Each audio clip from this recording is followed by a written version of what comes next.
issue, every Thor, uncover truths where legends thrive. Welcome. Take a dive into the lore. Every issue, every Thor, uncover truths where legends thrive. Welcome to Comic Book Deep Dive.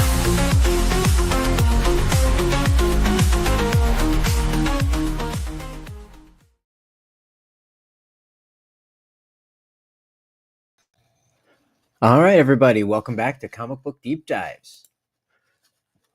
Today we're going to go through an issue that is a very emotional issue, one that's been a very personal one to me, had a very big impact. Superman Annual number 11 from 1985.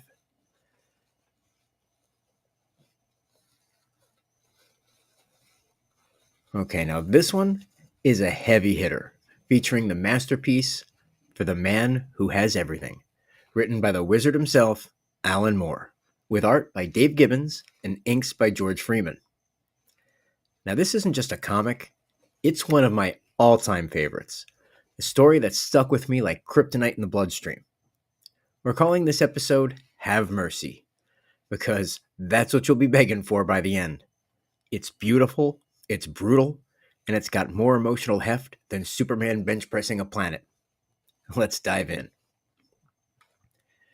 Okay, picture this. It's 1985, Superman's been around for decades, and he's the ultimate symbol of hope. Blue suit, red cape, saving the day with a smile. But Alan Moore, he's not here for the sunshine. For the Man Who Has Everything starts with Wonder Woman, Batman, and Robin, yeah, Jason Todd, pre-Crowbar, showing up at the Fortress of Solitude to celebrate Superman's birthday. Except, when they get there, something's wrong. Superman's standing stock still, hooked up to this alien plant thing called the Black Mercy, courtesy of Mongol. He's an alien dictator who has a little bit of a grudge with Superman. And he's not fighting, he's dreaming, trapped in a fantasy where Krypton never exploded, and he's living a quiet life as Kal-El, husband and father. Now, I'm a sucker for classic Superman. Give me Lois Lane banter and Lex Luthor's schemes all day. But this is next level. Moore takes the Man of Steel, the guy who's got everything, strength, flight, X-ray vision, and asks, what does he really want? And the answer's not punching Brainiac into orbit. It's a life he can never have. A Krypton that didn't die. A family. A son named Van-El who looks up to him. Not as a hero, but as dad. I mean, come on, that's a gut punch right out of the gate. I remember reading this as a kid and just staring at the page like someone had reached into my chest and squeezed. All right, let's break it down. The Black Mercy is a parasitic flower that feeds on your heart's desire while it feeds on you. For Superman, it's Krypton, a world where he's not the last son, where he's got a wife, Lila, and a kid, and even Jor-El's still around, being a bit of a cranky grandpa. It's so detailed, Dave Gibbons draws this retro-futuristic Krypton with spires and floating cars, but it's the quiet moments that kill you. Kal-El tucking his son into bed, arguing with his cousin Kara about politics. It's mundane, it's domestic, and it's everything Clark can't have in the real world. Then there's the others. Batman's brooding over his own Black Mercy vision. His parents alive, no crime alley, and Wonder Woman's fighting Mongol, who's basically a yellow-skinned tank with a superiority complex. Robin's just trying to keep up, bless his little heart. But the real knife twist comes when Superman starts waking up. The fantasy cracks. Krypton destabilizes. His son fades away. And he has to let go. Gibbons draws this panel where Kal-El's reaching out, screaming as Van-El disappears into the void. I mean, come on. How do you not just lose it at that point? And here's where Moore gets diabolical. Superman rips the Black Mercy off, and he is pissed. Like, angrier than I have ever seen him outside of maybe Kingdom Come. He goes after Mongol And it's not the usual truth and justice beatdown, it's raw. He's choking Mongol out, yelling, burn.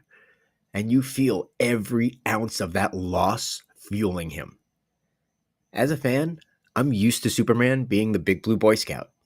Sure, he gets mad, but this is primal. It's a guy who just had his dream family torn away, and he's making Mongol pay for it. I was sitting there as a kid thinking, whoa, Soups, calm down. Oh no, wait, keep going. This is awesome. But then, because Moore's a genius, it flips again. Superman stops. He doesn't kill Mongol. He hands him over to the Black Mercy instead, letting the tyrant drown in his own fantasy of conquest. It's mercy, sure, but it's cold. And that's the emotional core of this story. Superman's strength isn't just in his fists. It's in his heart, even when it's breaking. Why does this hit so hard? For me, it's personal. I grew up with Superman as the hero. Untouchable, perfect.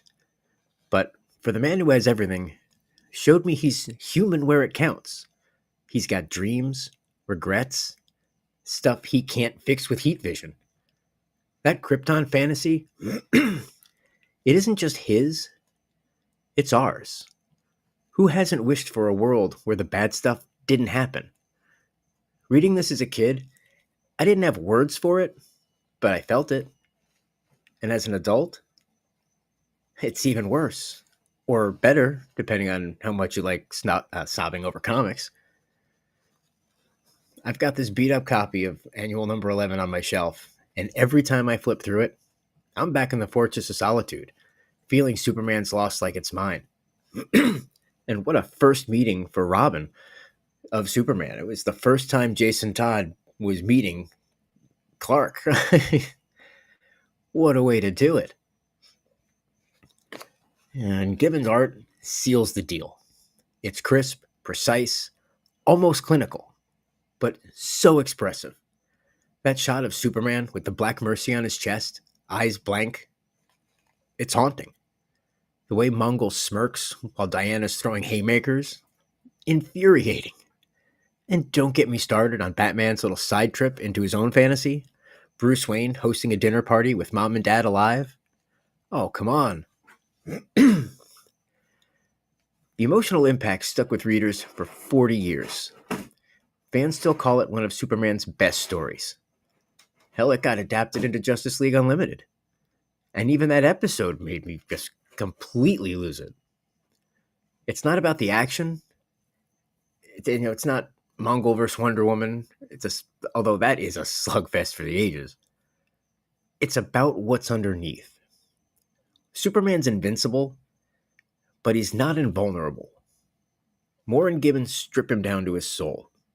And it's beautiful and devastating. I love this issue so much, I'd fight Zod to protect it. Though let's be real, I'd probably just hide behind Soups and yell, "Get him, big guy!" All right, before this turns into a therapy session, and I get, addicted to crying over Superman, let's wrap it up. Superman number 11 is a treasure. For the man who has everything, takes the Man of Steel, cracks him open, and shows us the man inside. It's heavy, it's heartfelt, and it's why I'll never shut up about this comic. If you've never read it, dig it out of a back issue bin or borrow a copy. Just don't spill anything on it. All right. See, the best part is it really focuses on the thing that makes Superman Superman. It's not the super that makes him who he is. It's not the powers and abilities far beyond those of mortal men. It's that Kansas farm boy. That's who he is. That's what makes him super. It's the man. And this really highlighted the man and showed us really who he is at his core. So for me, that's always going to be one of my top favorite stories with Superman.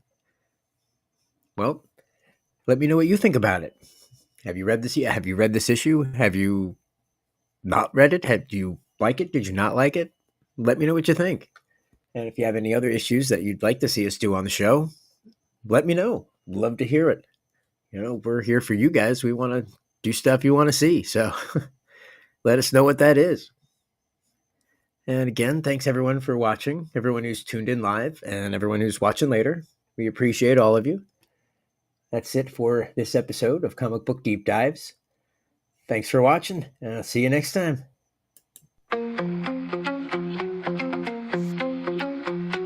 Neon lights and pages glow, heroes rise where stories flow, panels burst with tales untold, secrets hiding brave and bold, villains plot, the stakes arise, shadows crawl beneath the skies, further ink a world unfolds, legends drawn in colors bold. Take a dive into the lore, every issue, every door, uncover truths where legends thrive. Welcome to Comic Book Deep Dive.